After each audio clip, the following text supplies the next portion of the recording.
దీపం ఎంతసేపు వెలగాలండి? అందుకు స్కందుడు అయ్యాడు.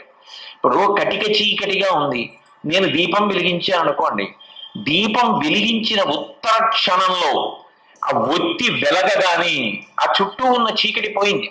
నేను దీపాన్ని పట్టుకుని నా మెడలో రుద్రాక్షలు ఎక్కడో జారిపోయేయండి అని వెతుక్కోవచ్చు. ఏమంటే దీపాన్ని పట్టుకుని నా పుస్తకం ఎక్కడో పెట్టానని వెతుక్కోవచ్చు. నేను దీపాన్ని పెట్టుకుని ఒక పుస్తకాన్ని చదువుకోవచ్చు. దీపాన్ని పట్టుకుని చీకటి వెతకగలనా? దీపం ఉండగా చీకటి ఎలా ఉంటుంది? దీపాన్ని పట్టుకుని చీకటి వెతకలేరు.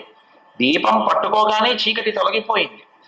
సుబ్రహ్మణ్యానుగ్రహం కలగగానే ఆయన స్కందుడు అని అందుకు పిలవబడ్డాడు.